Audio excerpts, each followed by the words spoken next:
Allez mes belles âmes, une petite guidance ici avec le tarot des mondes oniriques, d'accord? On va voir qu'est-ce qu'on nous dit. On va voir qu'est-ce qu'on nous dit. Donc ici, on vous parle du chariot. On vous parle du chiffre 7. Le 7, c'est la proactivité, l'action. Quelqu'un qui ose se lancer pour sa réussite, qui a beaucoup d'énergie et qui est très dynamique, d'accord? On voit ces chevaux-là qui courent. On a surmonté les obstacles ici. On se concentre sur ses aspirations et on rétablit son identité, d'accord? Quelqu'un qui maintient une discipline, peut-être un petit peu autoritaire, mais on lui dit c'est la victoire.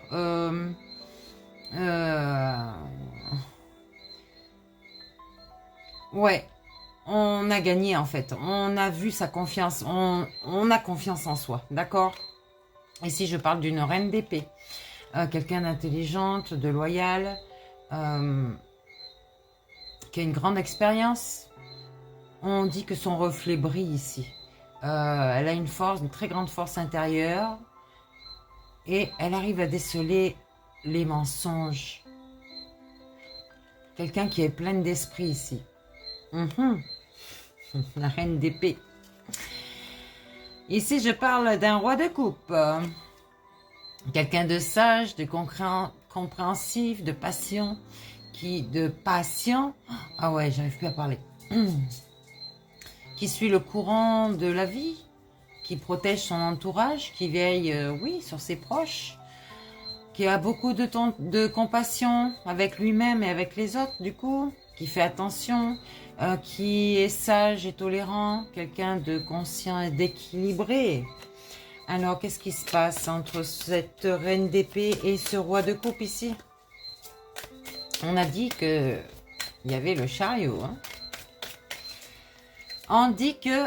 Ah, un 3 d'épée. Il y en a un des deux qui a été... ouais. Il y a eu une cassure, une séparation ici, des difficultés. Mais il y a des possibilités d'intégration ici. Restez dans votre solitude, dans votre isolement. Vous êtes tombé sous les coups de la trahison. De la trahison. Oh là là. Vous avez eu une blessure du cœur ici. Lequel des deux? Je pense que... Ici, on parle d'un as d'épée ici. Oui, un as d'épée. Quelqu'un de lucide, qui a la vision réaliste, qui est rationnel, intelligent, qui mérite la clarté. Ouais, quelqu'un qui impose sa volonté, vraiment. Qui a une vive assurance de la justice, d'accord? Qui croit en la justice divine. Et pour écraser les obstacles, c'est clair. Je pense à la reine d'épée ici, je sais pas pourquoi. Hop là. Qu'est-ce qu'on nous dit ici? Ouh là là. Alors, un 10 de pentacle ici. Quelqu'un de traditionnaliste, de fidèle aux normes établies. On dit que cette personne se loue dans l'étreinte du dragon prospère. Ouais, il a fait l'effort. Il a eu des croyances qu'il a peut-être cassées pour atteindre les sommets. D'accord? Le cavalier de bâton. Une figure de héros ici et qui a accompli... un périple d'aventure, qui a eu des rivalités, des conflits déjà avec son intérieur, peut-être à cause de son imprudence, de sa confiance et de son assurance. Non, c'est pas son intérieur, c'est bien avec l'extérieur. Ouais, il y a eu des sources de discorde et de perturbation ici, hein, peut-être avec sa famille ou... Ah, on parle de justice ici, carrément. Hein. Ouais, cette personne va retrouver l'équilibre et l'harmonie. Elle a des responsabilités ici. Ouais. Mais elle est juste avec elle-même. Elle a l'esprit logique, elle a appréhendé toutes ses actions en fait. Elle fait des méditations. Mais elle a reconnu des vérités qui étaient cachées, n'est-ce pas? Ouh, ici le 9 de coupe. Il y a beaucoup de poissons. Beaucoup de poissons. On parle de désir satisfait ici, d'attente joyeuse, de joie de vivre, quelqu'un qui est dans l'abondance, qui profite des plaisirs des sens et qui va être récompensé. Les poissons, hein, n'oubliez pas, ça symbolise la santé, la prospérité et la bonne fortune. Hein.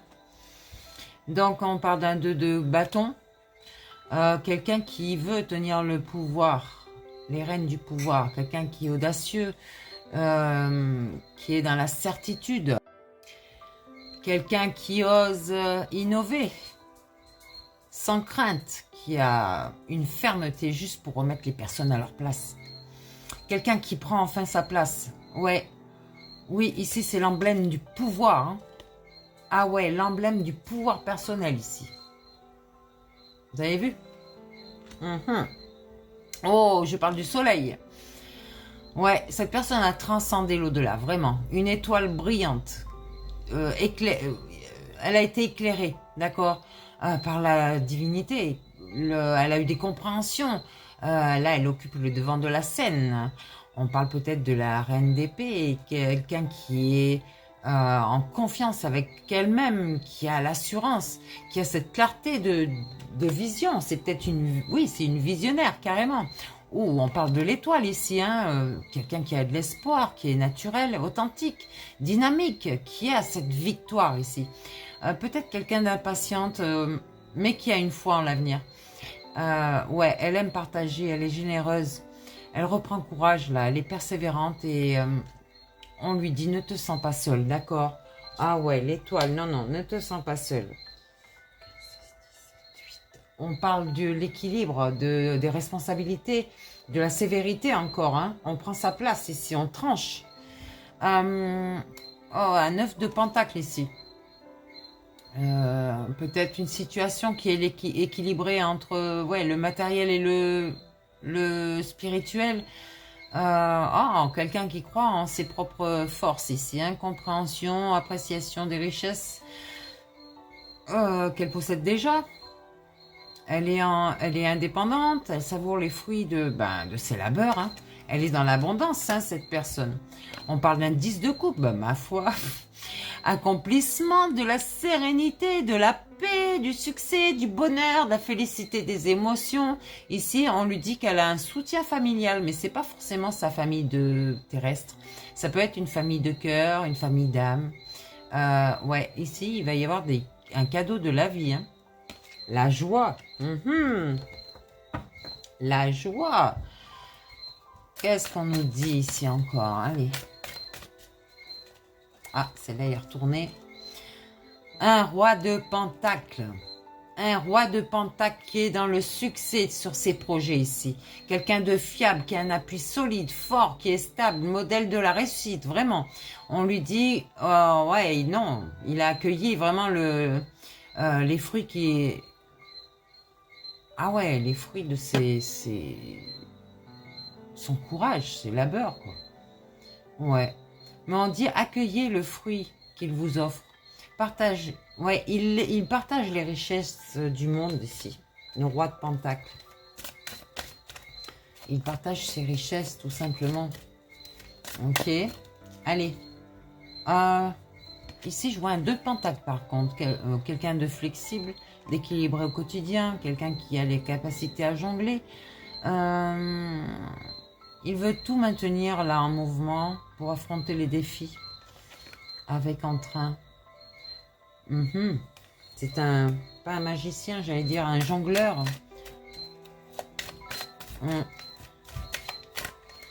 Attention, comment il jongle. Ici, on a le pendu. On lui dit de lâcher prise, de s'abandonner à l'expérience des émotions. Ouais. Il faut qu'il arrête de se sacrifier. Il faut qu'il change son état d'esprit, ce pendu. Les plus belles récompenses exigent le don de soi. Et il faut voir les choses sous un nouveau jour. Ouais. Qu'est-ce qu'on dit ici? Oh, quelqu'un qui va être jugé ici. Le 10, c'est le changement, l'acceptation, le mouvement. Il a débuté un cycle, il en a fini un autre, mais il est sur la libération, le renouveau, le nouveau départ carrément. Hein. Il a un choix nécessaire à faire là. Il faut qu'il assume ses décisions et être à l'écoute des personnes et de lui-même déjà et agir en conséquence avec conscience de ce qui doit être. Ah ouais, attention, le jugement. Le cœur va être pesé vraiment. C'est là que vous allez recevoir votre karma, négatif ou positif. Désolée pour les méchants.